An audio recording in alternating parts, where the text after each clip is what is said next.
Hello, everyone. Welcome back to Journey to Baby Jordan.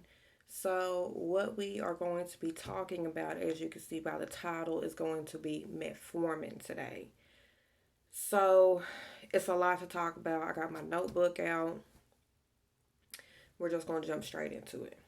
Okay, so first of all, metformin, and this is for me, that I'm not a doctor. This is just, Shay talking to you. It worked for me. Um, I have I started taking metformin about 2016, 2015, 2016, somewhere around there.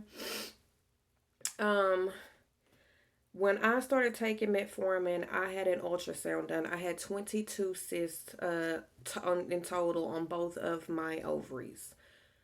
I was lead at Baptist. I had to stop taking metformin within months of taking it, and I'm going to tell you why. But it's because it works, and I take it every now and then, one every now and then. So, metformin worked extremely well for me. I had a cyst rupture once a week. Um, for me, I had something that told my steps about in between 30 to 50,000 steps a day at the hospital, walking all the floors, checking all the rooms. That was my job. So for me to be in so much pain, a lot of ladies who have cysts, and metformin is tied into all this, they have usually a certain pain and don't understand why. Well, that intense by 10 times. I was always in pain because after a cyst ruptured, I'm dealing with the pain of it rupturing and another one pretty much coming soon. So that's why I end up laying off of it because it worked. So, the things I noticed with metformin, I had been to two different doctors. For one, I would eat something sweet and my face would get hot. Not that what hit you back here, but my face would get hot. And I would talk to, they even sent me to a diabetes specialist, and he was saying that this never happened to him. I don't know if this has ever happened to anyone, but I would really like to know if it has, because they made me feel like this was something new to them. Metformin cut that out. But of course, I was not eating much sweets. When you first start taking metformin, it is pretty much trying to regulate your sugar. So with someone who has PCOS, our sugar is feeding those cysts, okay? So it is trying to regulate your sugar. It's trying to get that regulated. And how it regulates that is literally pulling it out through your bowels. You will be going to the bathroom.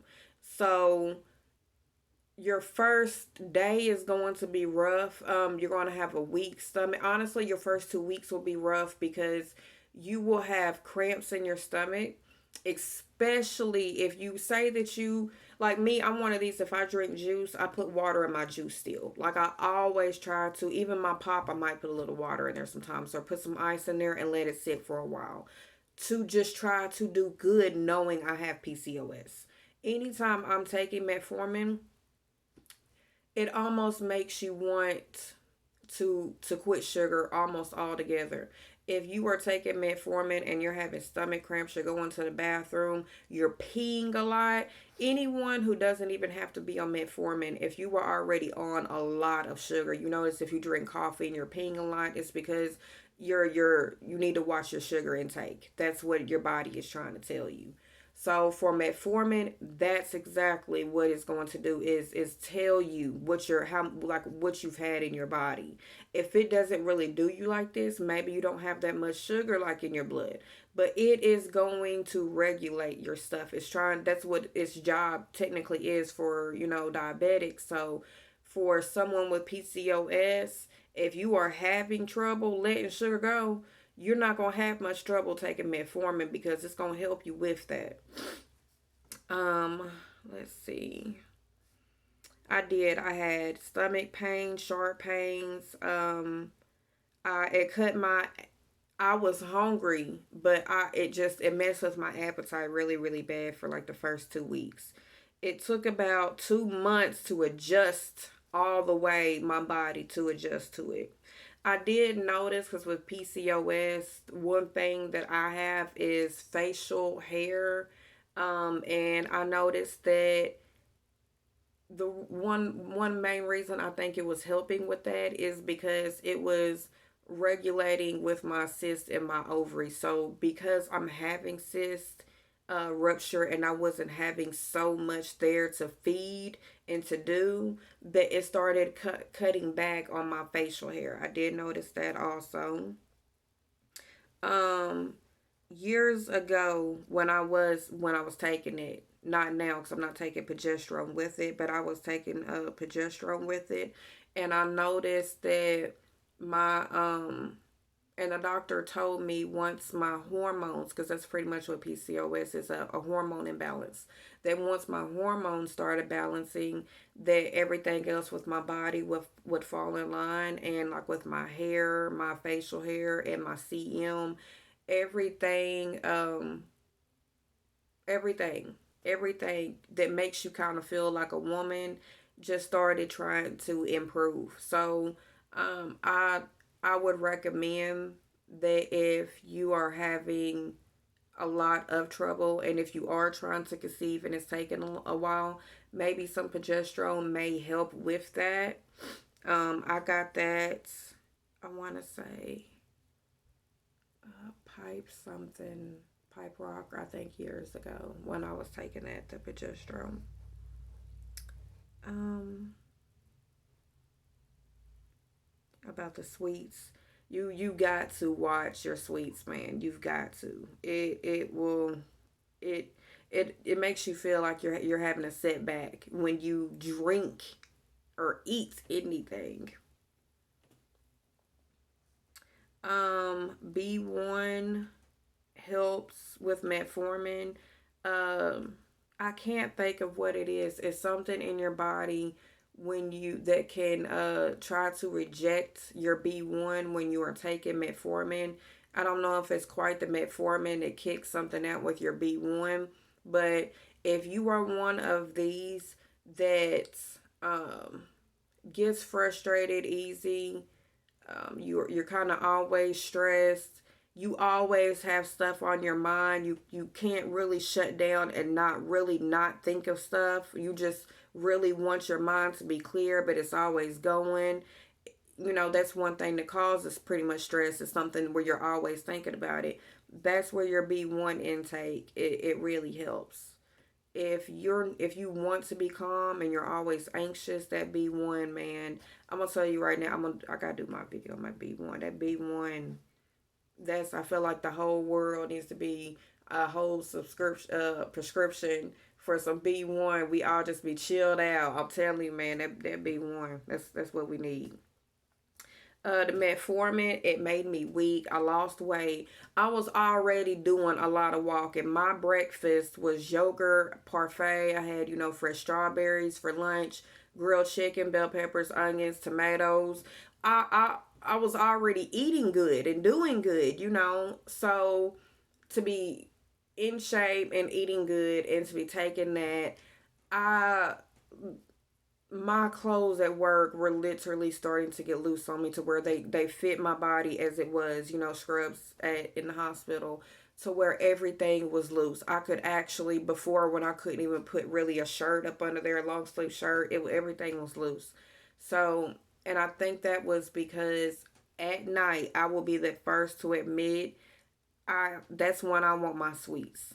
I'm just like my daddy. I wake up between 1 to 3 in the AM and I want a snack. And I had to learn how to balance that because my main thing was at night, if I'm going to snack, it's going to be on something sweet.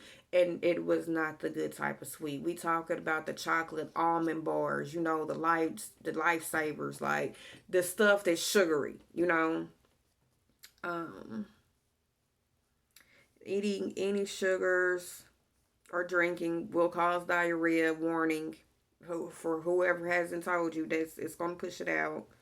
Um, at that time, my cycle has been on track for a couple years, for about a year now, year and a half. At that time, I could go a month without having a period. My stuff was everywhere. To have that many cysts, even how exercise and everything I was doing, I still did not have a regular cycle. I didn't. I was never around that time for those couple years. I stopped trying to conceive. I stopped my ovulation test. I stopped my period. I didn't even take pregnancy tests because in my head I could be 2 weeks late and it's a normal.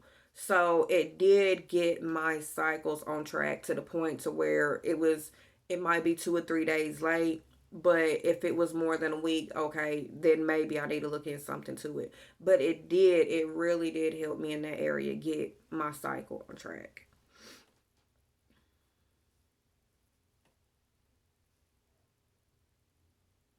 And that's pretty much what I have last on here is the ovulation. That I know a lot of people might come to this video just trying to learn about metformin or trying to learn about side effects. To each his own as far as what you want to do with it, because it affects everybody's body differently. This is exactly what it did and how it helped me. If you are really trying to get rid of cysts, if you are someone who has cysts and you want to get rid of them, this is it. This is, you could call it your miracle pill. But I'm going to tell you right now, if you have a job and you are in a lot of pain taking this, and you are actually having cysts rupturing, don't take it every day. When I do take it, it might be once a month or once a week, for the simple fact I don't even have any cysts anymore. I had a cyst the size of a grapefruit last year that they took out. Um, and as of right now, I'm good. But you have to learn lifestyle changes when you want a change. Blessings usually come when you are willing to give something up and work hard for it. And sometimes it's things that we don't know about. But if you know you have PCOS, cut out your sugar as much as you can. Learn about your body. Learn about, the things that turn into sugar, because I'm one of these. I would eat bread or potatoes. And I'm eating starch, which what turns into sugar. So I had to really change my lifestyle. And I'm just thankful that I have a husband that is willing to, whatever you need to do, just do it, and I'm right there with it. And that's the track that we're on. I hope this video helps someone. I'm sorry it's long, but I wanted to get all this information out. If you do have any questions, I'll try to help you out as much as I can.